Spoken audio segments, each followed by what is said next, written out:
Okay so ਇਹ let's go bats reading ਦਾ ਅਗਲਾ ਪਾਰਟ ਸ਼ੁਰੂ ਹੋਣ ਲੱਗਾ ਹੈ facial vision okay and 6 to 9 questions will be there students ਮੈਂ ਸਭ ਤੋਂ ਵੱਡੀ ਜਿਹੜੀ ਗੱਲ ਕਰਨ ਜਾ ਰਿਹਾ ਇਹਨੂੰ ਸਟਾਰਟ ਕਰਨ ਤੋਂ ਪਹਿਲਾਂ ਅੰਨੇਵਾਹ ਇਹ ਪੈਰਾਗ੍ਰਾਫ ਤੋਂ ਸ਼ੁਰੂ ਨਹੀਂ ਹੋ ਜਾਣਾ ਤੁਸੀਂ ਹੁਣੇ ਉੱਤੋਂ ਟਰੂ ਫਾਲਸ ਕਰਕੇ ਆਏ ਹੋ ਸਾਡੀ ਵੀਡੀਓ 1 ਦੇ ਵਿੱਚ ਬੁੱਕ 7 ਵੀਡੀਓ 1 ਇਹ ਨਾਮ ਹੈ ਆਪਣੀ ਰੀਡਿੰਗ ਦਾ ਜਿਹੜੀ ਰੀਡਿੰਗ ਵੀਡੀਓ ਹੈ ਤੁਸੀਂ ਹੁਣੇ ਉੱਤੋਂ ਥੱਲੜੇ ਪਾਸੇ ਆ ਰਹੇ ਹੋ ਪਰ ਹੁਣ ਤੁਸੀਂ ਇੱਕ ਹਿਸਾਬ ਨਾਲ ਦੇਖਣਾ ਹੈ ਕਿ they are just focusing on facial vision ਠੀਕ ਹੈ ਫੇਸ਼ੀਅਲ ਵਿਜ਼ਨ ਦੇ ਉੱਤੇ ਗੱਲ ਕਰਦੇ ਪਏ ਨੇ ਇਹਦਾ ਮਤਲਬ ਕੀ ਹੈ ਵਾਪਸ ਚੱਲੋ ਇਹਦਾ ਮਤਲਬ ਆ ਏ ਉਹਨਾਂ ਨੂੰ ਦਿਖਦਾ ਤਾਂ ਹੈ ਨਹੀਂ ਦਿਖਦਾ ਤਾਂ ਉਹਨਾਂ ਨੂੰ ਹੈ ਹੀ ਨਹੀਂ ਜਿਹਦੀ ਵੀ ਗੱਲ ਚੱਲ ਰਹੀ ਹੈ ਲੈਟਸ ਗੋ ਬੈਟਸ ਦੀ ਗੱਲ ਚੱਲਦੀ ਪਈ ਹੈ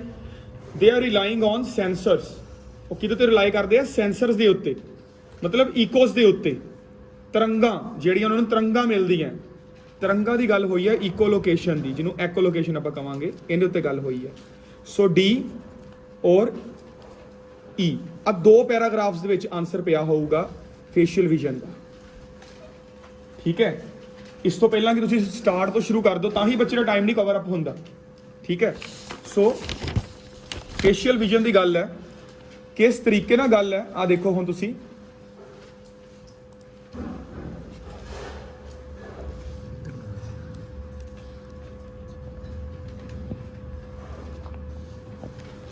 So now we are focusing on D paragraph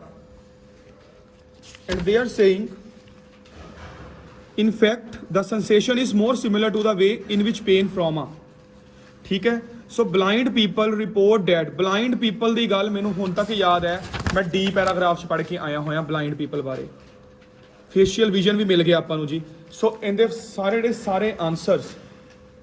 my dear students D paragraph ਚ ਹੋਣਗੇ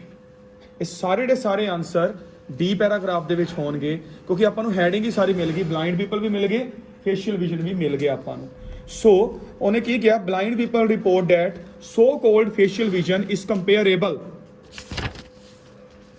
ਠੀਕ ਹੈ is comparable to the sensation of touch on the fact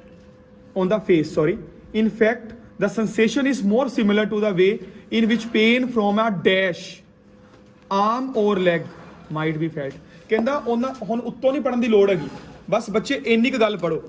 ਕਹਿੰਦਾ ਇਨ ਫੈਕਟ ਜਿਹੜੀ ਪੇਨ ਹੈ ਉਹਦੀ ਸੈਂਸੇਸ਼ਨ ਕੀ ਹੈ ਸੇਮ ਹੈ ਜਿਵੇਂ ਕਿ ਦਰਦ ਆਰਮ ਵਿੱਚੋਂ ਜਾਂ ਲੈਗ ਦੇ ਵਿੱਚੋਂ ਆ ਰਹੀ ਹੋਵੇ ਜਿਵੇਂ ਉਹ ਦਰਦ ਆਰਮ ਵਿੱਚੋਂ ਜਾਂ ਲੈਗ ਦੇ ਵਿੱਚੋਂ ਆ ਰਹੀ ਹੋਵੇ ਸੇਮ ਹੀ ਦਰਦ ਹੈ ਉਹਦੇ ਵਾਲੀ ਠੀਕ ਹੈ मतलब उन्हें एग्जाम्पल ली है आर्म और leg so blind people have reported sense of touch on the face one report tells a totally blind boy who could ride it tricycle at good ground speed block near home using facial vision experiment showed in fact vision listening to do a touch or front of the face although the sensation kake sensation can be considered as pain मतलब एक feeling ਇੱਕ feeling ਆਣੀ ਕਿਸੇ ਵੀ ਤਰ੍ਹਾਂ ਦੀ ਖੁਸ਼ੀ ਵੀ ਹੋ ਸਕਦੀ ਹੈ ਦਰਦ ਵੀ ਹੋ ਸਕਦੀ ਹੈ ਠੀਕ ਹੈ sensation may be refer to the front of face like the referred pain ਆ ਗਿਆ ਨਾ ਪੇਨ ਇਹ ਕਹਿੰਦਾ ਜਿਹੜੀ ਮੂੰਹ ਦੇ ਉੱਤੇ ਪੇਨ ਹੁੰਦੀ ਹੈ ਨਾ ਉਹਨਾਂ ਦੇ ਉਹ ਐਵੇਂ ਲੱਗਦੀ ਹੈ ਜਿਵੇਂ ਰੈਫਰਡ ਪੇਨ ਹੋਵੇ ਰੈਫਰਡ ਪੇਨ ਹੁੰਦੀ ਹੈ ਜਿਹੜੀ ਇੱਕ ਚੀਜ਼ ਤੇ ਹੁੰਦੀ ਨਹੀਂ ਉਹਦਾ ਜਿਹੜਾ ਓਰੀਜਨ ਹੈ ਕੋਈ ਹੋਰ ਹੁੰਦਾ ਤੇ ਦੂਜੀ ਚੀਜ਼ ਤੇ ਪਹੁੰਚ ਰਹੀ ਹੁੰਦੀ ਹੈ ਫੋਰ ਐਗਜ਼ਾਮਪਲ ਹਾਰਟ ਅਟੈਕ ਦੇ ਟਾਈਮ ਲੋਕ ਕਹਿੰਦੇ ਆ ਇੱਕ ਆਰਮ ਰਾਈਟ ਆਰਮ ਦੇ ਵਿੱਚ ਲੈਫਟ ਆਰਮ 'ਚ ਦਰਦ ਹੁੰਦੀ ਹੈ ਉਹਨੂੰ ਕਹਿੰਦੇ ਰੈਫਰਡ ਪੇਨ ਉਹ ਨਿਕਲ ਹਾਰਟ ਦੇ ਵਿੱਚੋਂ ਰਹੀ ਹੁੰਦੀ ਹੈ ਸੈਂਟਰ ਆਫ ਚੈਸਟ ਉਹਨੂੰ ਕਹਿੰਦੇ ਰੈਫਰਡ ਪੇਨ ਸੋ ਉਹਨੇ ਕਿਹਾ ਆਹ ਜਿਹੜੀ ਪੇਨ ਹੈ ਨਾ this pain is same as referred pain in the phantom limb ਕੀ ਹੁੰਦੇ ਆ ਇਨਸਾਨ ਦੇ ਹੱਥ ਪੈਰ ਨੇ ਤੇ ਬੈਟਸ ਦੇ ਲਿੰਬਸ ਨੇ ਫੈਂਟਮ ਲਿੰਬ ਠੀਕ ਹੈ ਇਹਦਾ ਮਤਲਬ ਕੀ ਹੋ ਗਿਆ is more similar to the way in which pain from a dash arm or leg from a phantom arm or leg so the answer will be phantom PHANTOM ਕਿਉਂਕਿ ਤੁਸੀਂ ਆ ਨਾ ਵੇਖੋ ਫੈਂਟਮ ਕਿਵੇਂ ਲੱਗ ਰਿਹਾ ਤੁਸੀਂ ਆ ਦੇਖੋ ਉਹਨੇ ਕਿਹਾ ਫੈਂਟਮ ਲਿੰਬ ਦਾ ਮਤਲਬ ਜਿਹੜਾ ਬੈਟ ਹੈ ਉਹਦੇ ਜਿਹੜੇ ਹੱਥ ਪੈਰ ਨੇ ਇੱਧਰ ਹੱਥ ਪੈਰ ਦਾ ਨਾਮ ਲਿਆ ਹੋਇਆ ਆਰਮ ਔਰ leg so the person is using synonym here ਉਹ ਸਿਨੋਨਿਮ ਦੇ ਉੱਤੇ ਫੋਕਸ ਕਰਦਾ ਪਿਆ कीवर्ड ਦੇ ਉੱਤੇ ਫੋਕਸ ਕਰਦਾ ਪਿਆ ਕਲੀਅਰ ਹੈ okay second is the ability actually comes from perceiving the ability actually comes from perceiving dash through the ears ਹੁਣ ਤੁਸੀਂ ear word ਲੱਭੋ ear ਹੈ ਕਿੱਥੇ ਪਹਿਲੇ ਬਾਕੀ ਗੱਲਾਂ ਬਾਅਦ ਚ the sensation of facial visual really comes ਅਗਲਾ ਹੀ ਮਿਲ ਗਿਆ the sensation of facial vision it turns out really goes in through the ears ਆ ਗਿਆ ਪਰ ਹਾਲੇ ਤੱਕ ਉਹ ਗੱਲ ਨਹੀਂ ਬਣ ਰਹੀ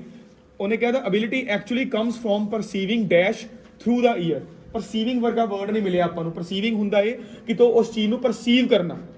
ਸਮਝਣਾ ਠੀਕ ਹੈ blind people without even being aware of the fact are actually using their echoes of their own footsteps and of other sounds to sense the presence of obstacles ਵੇਖੋ ਬੱਚੇ ਉਹਨੇ ਕਿਹਾ ਪਰਸੀਵ ਕਰਦੇ ਨੇ ਇੱਧਰ ਆ ਗਿਆ ਸੈਂਸ ਕਰਦੇ ਨੇ ਉਧਰੋਂ ਕਹਿ ਰਿਹਾ ਹੈ the ability actually comes from perceiving dash through the ears ਕਹਿੰਦਾ ਜਿਹੜੀ ਐਕਚੁਅਲੀ ਅਬਿਲਿਟੀ ਹੈ ਨਾ ਐਕਚੁਅਲ ਅਬਿਲਿਟੀ ਉਹ ਪਰਸੀਵ ਹੋਰ ਚੀਜ਼ ਥਰੂ ਕਰ ਕਿਹੜੀ ਚੀਜ਼ ਨੂੰ ਪਰਸੀਵ ਕਰਦਾ ਪਿਆ ਕਿਹੜੀ ਚੀਜ਼ ਨੂੰ ਸੈਂਸ ਕਰਦਾ ਪਿਆ to sense the presence of obstacles so answer will be obstacles ਠੀਕ ਹੈ ਜੀ ਕਲੀਅਰ बस इस गल का ध्यान रख के चलना however even before this was understood the principle had been applied the design of instruments which calculated the dash of the seabed ਹੁਣ ਸੁਣੋ ਧਿਆਨ ਨਾਲ ਇਹਨਾਂ ਦੇਖੋ which calculated the dash of the seabed ਕਿੱਥੇ ਹੈ ਸੀਬੈਡ ਦਾ ਸੀਬੈਡ ਮਤਲਬ ਸਮੁੰਦਰ ਦਾ ਤਲ ਕੋਈ ਸਮੁੰਦਰ ਤਲ ਚ ਕੁਝ ਕੈਲਕੂਲੇਟ ਕਰਨ ਗਿਆ ਹੋਇਆ ਉਹ ਸੋ the sensation ਇਹ ਹੋ ਗਿਆ before this was discovered engineers had already built instruments to exploit the principle for example the to measure the depth of the sea ਦੀ ਡੈਪਥ ਨੂੰ ਮੈਜ਼ਰ ਕਰਨਾ ਇਹਦਾ ਮਤਲਬ answer will be depth of the seabed ਠੀਕ ਹੈ ਕਿ ਸੀ ਦਾ bed ਕਿੱਥੇ ਹੈ ਸਮੁੰਦਰ ਦਾ ਤਲ ਕਿੱਥੇ ਹੈ ਦੇਖੋ ਦੋ ਤਿੰਨ ਮੱਥੇ ਮਾਰ ਕੇ ਕਰਨ ਦੀ ਜ਼ਰੂਰਤ ਹੈ ਪ੍ਰੋਪਰ ਉਸ ਤੋਂ ਬਾਅਦ ਤੁਹਾਡਾ ਹੋਰਾਈਜ਼ਨ ਬਣ ਜਾਂਦਾ ਉਸ ਚੀਜ਼ ਨੂੰ ਕਰਨ ਦਾ ਇੱਕ ਫਲੋ ਬਣ ਜਾ ਉਸ ਤਰੀਕ ਨੂੰ ਕਰਨ ਦਾ okay last is this was followed by a war time application in devices to find dash ਕਹਿੰਦਾ ਇਹਨੂੰ ਵਾਰ ਟਾਈਮ ਡਿਵਾਈਸਿਸ ਦੇ ਵਿੱਚ ਫੋਲੋ ਕੀਤਾ ਜਾਂਦਾ ਸੀਗਾ ਸੋ ਦਿਸ was followed by a war time application in devices ਕੀ ਆ ਜਿਹੜਾ ਇੰਸਟਰੂਮੈਂਟ ਫਾਈਂਡ ਹੋਇਆ ਜਿਹੜਾ ਸੀ ਦੀ ਡੈਪਥ ਨੂੰ ਫਾਈਂਡ ਕਰਦਾ ਉਹਨੇ ਦਿਸ ਲਗਾਇਆ ਨਾ ਕਿਹੜੀ ਚੀਜ਼ ਭਾਈ ਸਾਹਿਬ ਬਾਹਰ ਦੱਸੋ ਜਿਹੜਾ ਅਸੀਂ ਸੀ ਨੂੰ ਚੈੱਕ ਕਰਨ ਲਈ ਇੰਸਟਰੂਮੈਂਟ ਬਣਾਇਆ ਕਹਿੰਦਾ ਇਹ ਵਾਰਸ਼ਿਪ ਦੇ ਟਾਈਮ ਯੂਜ਼ ਕੀਤਾ ਜਾਂਦਾ ਸੀਗਾ ਇਨ ਡਿਵਾਈਸਿਸ ਕੁਝ ਇੱਕ ਡਿਵਾਈਸਿਸ ਦੇ ਵਿੱਚ for finding dash After this technique had been invented, it was only a matter of time before weapons designed adapted for the detection of submarines. ਉਹਨੇ ਕਿਹਾ detection of submarines detect ਕਰਨ ਲਈ ਇੱਥੇ ਉਹਨੇ ਕਿਹਾ ਹੋਇਆ devices for finding मतलब detect finding submarines. So the fourth answer will be finding submarines. So this is the end of your next 4 questions. Let's go best reading we all are doing. Okay, so now in next video I will focus on headings.